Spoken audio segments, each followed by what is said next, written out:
मंदिरों में बोले जाने लगे, समाज में बोले जाने लगा। उस शब्द का एक ही अर्थ है, हम कहते हैं सारे धर्म बराबर हैं। ये दुनिया के किस ग्रंथ में लिखा है? कौन सी मैथमेटिक्स और लॉजिक के साथ आपने धर्मों को सब बराबर बताया कि सारे धर्म बराबर हैं? पहला तो एकेडमिकली, लिटरली जो धर्म शब्द है, उस धर्म शब्द का मिसयूज आपने ऐसा कर दिया है कि आप अब धर्म की तुलना कीचड़ की नाली से कर रहे हैं।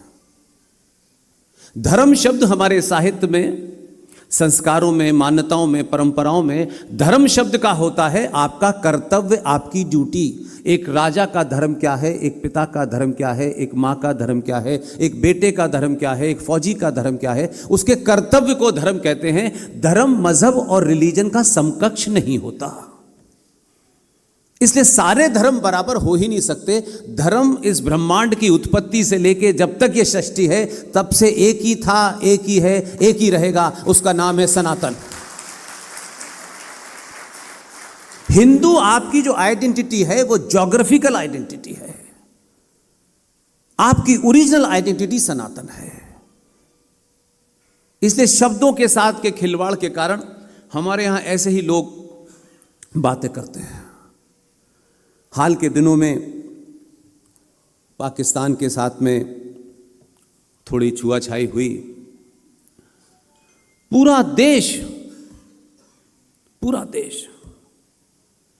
भारत और पाकिस्तान के बीच में युद्ध चल रहा है।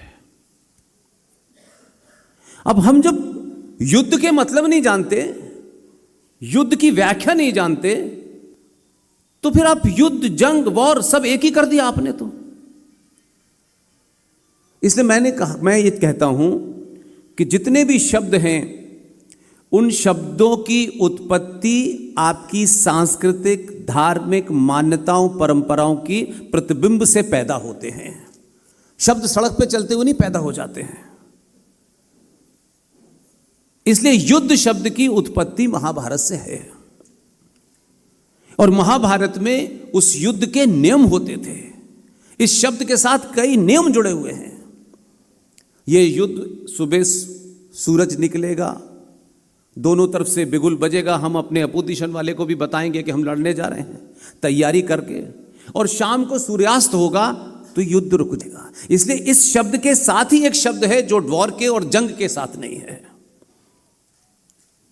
इसी शब्द के साथ है कि सूर्यास्त के बाद जो युद्ध रुकता था उसको हम युद्ध विराम कहते थे। वो सिर्फ हमारे साथ ही है। जंग शब्द जहां से निकला है, जंग कहां से निकला है?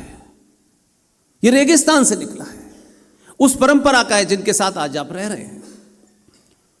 इसलिए जंग के साथ रुकने का कोई शब्द ही नहीं है, वॉर के साथ रुकने का कोई शब्द ही नहीं है। इसलिए जंग में क्या कहा जाता है? जंग शब्द के साथ में ही यह कहा जाता है कि इश्क और जंग में सब कुछ जायज है, युद्ध में सब कुछ जायज नहीं है। इसलिए जंग में 28 बेटे बेटियों को पुलवामा के अंदर आप आकर के धोखे से मार दें, यह भी जायज है।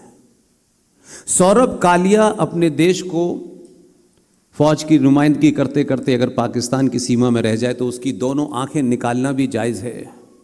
निकिता से अपनी आइडेंटिटी छुपा करके उससे इश्क करना भी जायज है, और फिर उसी निकिता को 72 पीसों में काट कर फ्रिज में रख देना भी जायज है। इसलिए जंग और युद्ध अलग अलग हैं। बहुत समय के बाद इसमें हल्का सा बदला हुआ है, इसलिए कि हम युद्ध के नियम पे खड़े होकर के हमने 65 भी लड़ी, 71 भी लड़ी, और जितनी भी लड़ाइयाँ लड़ी उसमें हमने वही मापदंड रखे जो हमारे हज़ारों साल पुराने थे। इसलिए 71 की वॉर में हमने कोई 93,000 इस्लामिक रिपब्लिक ऑफ पाकिस्तान के फौजियों को अपने यहाँ सरेंडर कराया। 2.5 से 3 महीने तक उनका सबका ध्यान रखा, किसी को हमने एक सुई तक नहीं चुभोई। हम उसी परंपरा पे खड़े थे। इसलिए सौरभ कालिया की किडनी भी निकाली, आंखें भी निकाली, वो उस परंपरा पे खड़े थे। और बार बार ये सोचते थे कि क्या वजह है कि हम इतने से, जिस देश की टोटल आबादी 24 करोड़ हो, उसे पुलिस भी चाहिए, सेना भी चाहिए, सरकार भी चाहिए, इतने प्रकल्प हैं। उन मूर्खों को पता नहीं है कि उत्तर प्रदेश की टोटल पॉपुलेशन 24 करोड़ है और एक ही आदमी संभाल रहा है उसे। इसलिए पहली बार ये हुआ, क्योंकि जो हमारी आम नागरिक है उसको यही बताया है कि आज आटा सस्ता हो गया है, कल बिजली सस्ती हो गई है, कल ये फ्री मिलेगा, वो फ्री देगा, कोई 2 रुपये किलो चावल देगा, कोई पानी फ्री देगा। हम दुनिया में इतने सस्ते बिक रहे हैं। ऐसा नहीं है कि जो कुछ भारत में हो रहा है उसके बारे में इतिहास नहीं लिखा जाएगा और आने वाली नस्लें नहीं पढ़ेंगी, आने वाली नस्लें भी पढ़ेंगी। ये जो आपको 4-4 मर्सिडीज़ हैं, शर्मा जी के पास 3 गाड़ियां हैं तो मेरे पास 4 क्यों नहीं हैं, मेरे पास 2 क्यों नहीं हैं, मेरे पास ये क्यों नहीं है, ये जो आपको लगता है ये कोई नहीं पढ़ने वाला आपको, लेकिन ये ज़रूर पढ़ेगा। ये ज़रूर लिखा जाएगा कि जब भारत में बड़ी चेतना जाग रही थी तब भी भारत के जो बहुसंख्यक समाज है वो 2-2 रुपये किलो चावल में लोग उसे खरीद रहे थे। कोई बिजली फ्री दे रहा है, कोई साड़ी फ्री दे रहा है। ऐसा लग रहा है हम सड़कों पे भंगे नंगे भूखे घूम रहे हैं और हर चवन्नी चाप नेता आपको खरीद रहा है। हमको 1 मिनट के लिए शर्म नहीं आई कि भाई हमारी बोली कौन मार्केट में लगा रहा है। और फिर आप कहेंगे हमारा इतिहास बहुत महान था, हमारी विरासत महान। आपको देख के लगता है, हमें देख के कोई मानेगा कि हम किसके वंशज हैं? इस पे कभी हमने सामूहिक तौर पे चर्चा नहीं की कि भाई हम कहां भाग रहे हैं। आप ही के साथ में 42,000 पारसी, 92 लाख जैन रहते हैं, बौद्ध रहते हैं, सिख रहते हैं। उनको नहीं कोई खरीद पा रहा, हम ही को खरीद पा रहा है और हम सस्ते में बिक रहे हैं, होड़ लगी हुई है। हम इस बात पे सरकार को गिरा देते हैं कि ये महंगाई हो गई, अच्छा हमारे यहाँ सब्जी महंगी हो गई, सरकार गिराओ, तेल महंगा हो गया, सरकार गिराओ।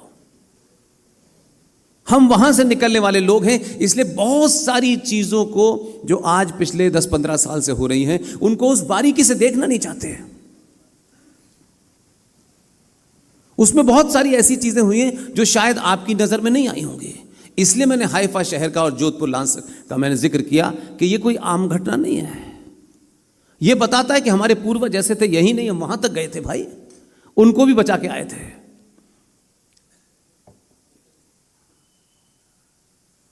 अभी पानी इन्होंने रखा है, मेरे जाने के बाद कहेंगे पानी पी पी के दे रहा था वो, तो मैं पानी पीता ही नहीं हूँ। मैं बिना पानी 3 घंटे बोलता हूँ ताकि आरोप न लगे। और मैं कोई भाषण देने नहीं आया हूँ, मैं शुद्ध रूप से आपके मेरे बीच में जो थोड़ा थोड़ा सा धुंधला है उसे साफ करना है, उसके अलावा कुछ नहीं है। कौन किस पार्टी में है, कौन किस संगठन में है, मैं आखिर में मानता हूँ कि सब सनातन के ही हैं, अलग अलग दुकानें चला रहे हैं। इसलिए उस पे मैं ज़रा कम टिप्पणी करता हूँ। जो बेसिक चीज़ है उस तरफ मैं आपको ले जाना चाहता हूँ। इसलिए पहली बार ऐसा हुआ और हम सब उसी बीमारी के साथ पैदा हुए हैं।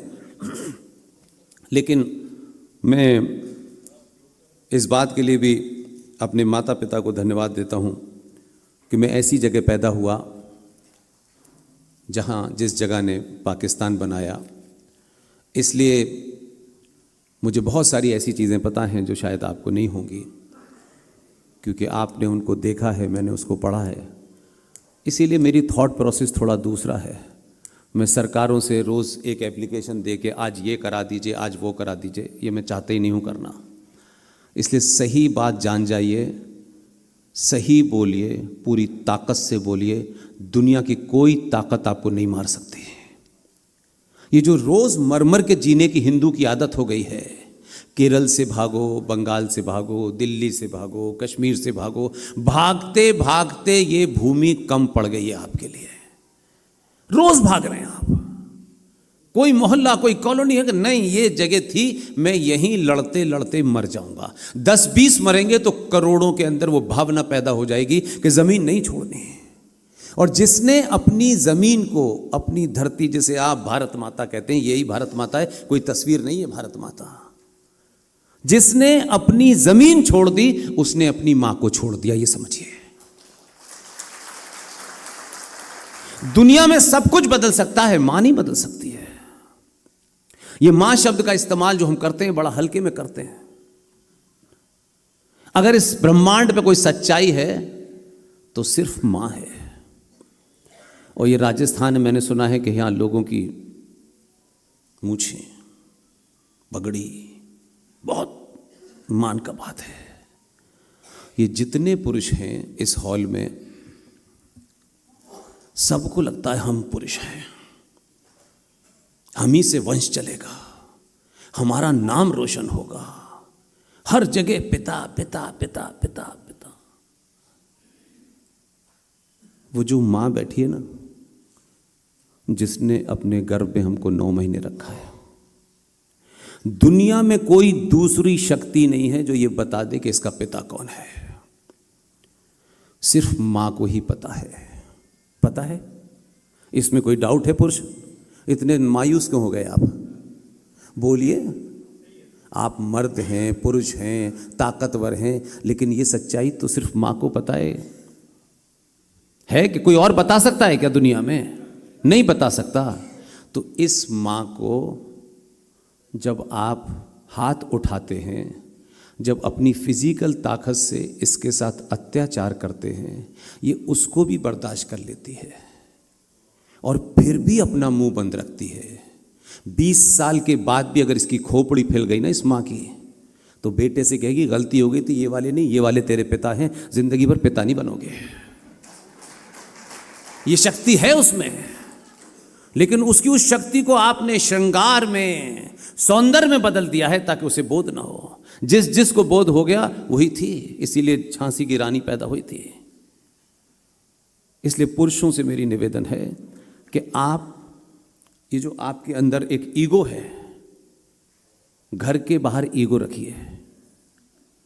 घर की सब कुछ, क्या संस्कार, क्या मान्यताएं, क्या परंपराएं, ये सिर्फ मां को करने दीजिए, उसमें ज्ञान मत दीजिए अपना। और जिस भी सड़क पे, चाहे जोधपुर की सड़क हो, जयपुर की सड़क हो, कोई भी सड़क हो, आप किसी महिला को नहीं भी जानते। मैं वर्तमान स्थिति ऑफ द रिकॉर्ड बहुत सारी बातें बता सकता हूं, लेकिन इसलिए कह रहा हूं कि आप इशारे में समझ जाइए कि जमीन की स्थिति क्या है। आप कहीं भी नहीं है, आप कुछ हैं ही नहीं, लेकिन आपको यह बीमारी खत्म ही नहीं होकर दे रही है। आप सत्ताओं के परिवर्तन को समझते हैं कि उससे कुछ होने वाला है, कुछ नई बिल्डिंग बन जाएगी, कोई यूनिवर्सिटी बन जाएगी। यूनिवर्सिटियां चाणक्य पैदा करती हैं, चाटुकार नहीं पैदा करती। और हमारे यहां चाटुकार पैदा हो रहे हैं। कुछ भी ऐसा नहीं होने वाला सड़क पे। स्थिति के हिसाब से कह रहा हूं मैं कि कोई भी बेटी हो, किसकी बेटी है, किसकी बेटी नहीं है, आप जानते हैं नहीं जानते हैं, अगर वो असहज हो रही है सड़क पे चलते वक्त और आप देख रहे हैं, तो कुछ नहीं करना है, उसके पास जाके पूछना है, और बेटा कहाँ रहते हो? वो जो पागल आदमी उसके शिकार बनाने के लिए खड़ा है, उसको पता चले कि इसका तो भाई आ गया है या इसका पिता आ गया है। सड़क पे इतना ही पूछना है उससे। कोई माँ अकेली दिख रही हो तो भी उससे जाके पूछना है, माँ कहाँ जा रही हो, कैसे, मैं भी उधर जा रहा हूँ, इतना करना है। इतना भी डर खत्म हो गया है।